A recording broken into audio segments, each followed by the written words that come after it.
All right, part 7, let's get into it. Now, we talked about ATP, ADP, and DNA. Now, the former two, we've gone over these at least 30 million times.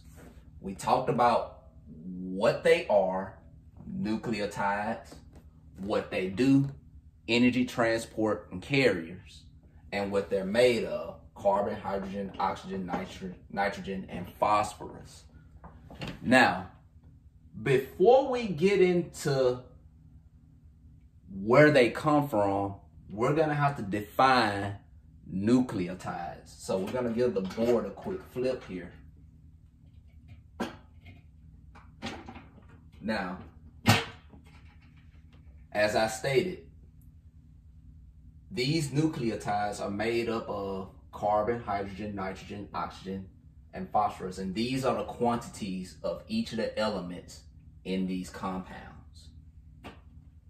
Now, as I discussed in the last video, I said that these compounds are in a category called nucleotides. So we're going to talk about that word nucleotide.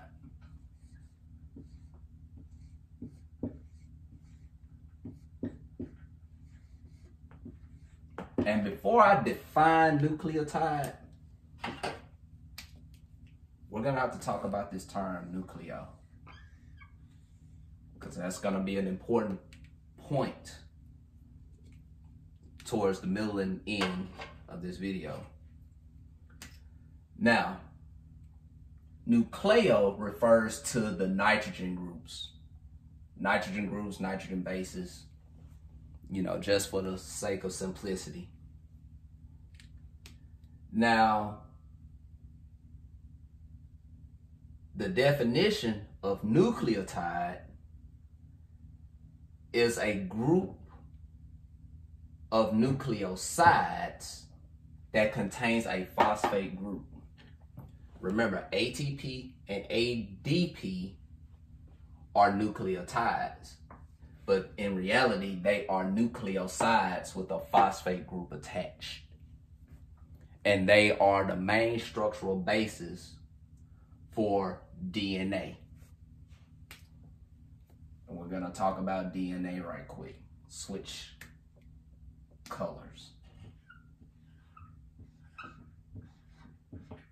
Now let's break the word DNA down real quick. But before we do that, we're going to talk about the chemical structure. C15H31 N3O13P2. And that is the chemical structure of DNA. Now let's talk about what DNA stands for. Deoxy. Oxy refers to the oxygen. Ribo. Now, we didn't talk about ribo very much. Ribo is short for ribose. Anything with OSC is a reference to sugar. So whenever you look at a nutrition label and you see OSE in it, that means that it's some form of sugar. And ribose is a 5-carbon sugar.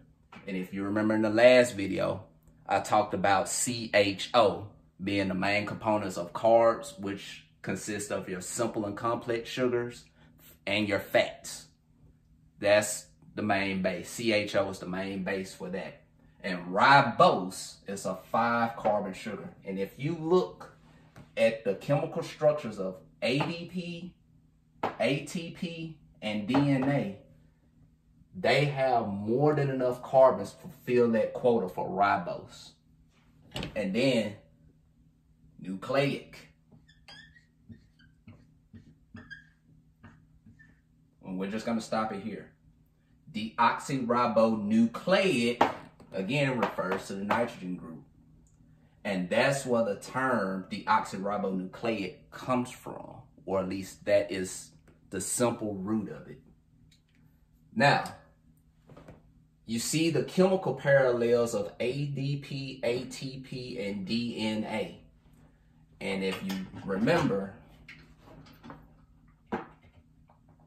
I simplified it. It was simplified in the last video as CHONP, chomp.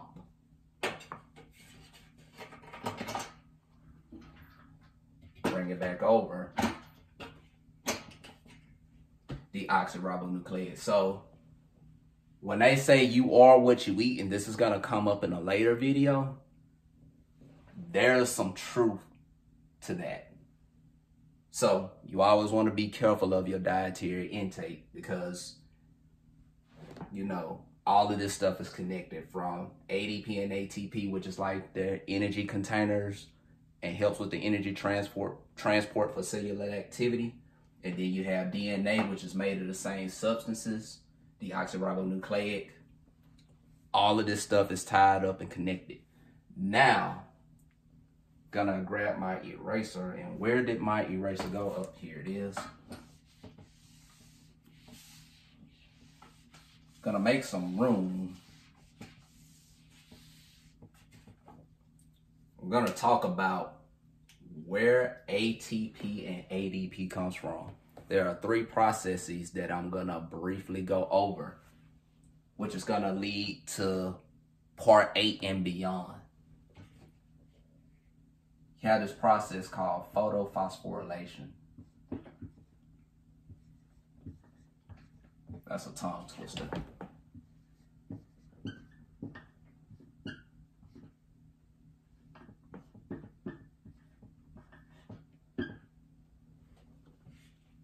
Now, photophosphorylation involves the creation of the manufacturing of energy and the production of sugars by way of adding a phosphate group with the use of light. So this is basically how plants do their thing in photosynthesis.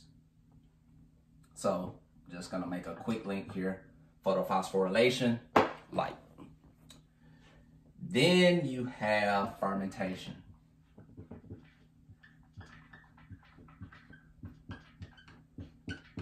Now, fermentation is the conversion of glucose into alcohols, gases, and acids by way of metabolic processes. So that's fermentation.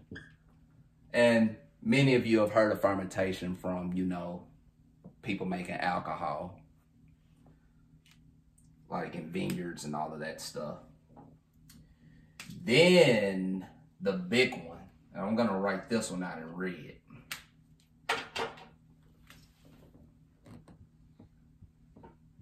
Cellular respiration.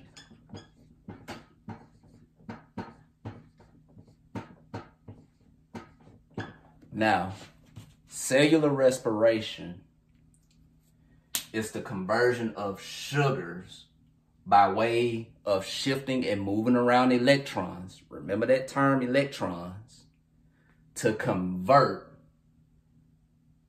energy into usable substances, or at least it converts usable substances into usable energy. So that's basically what cellular respiration is.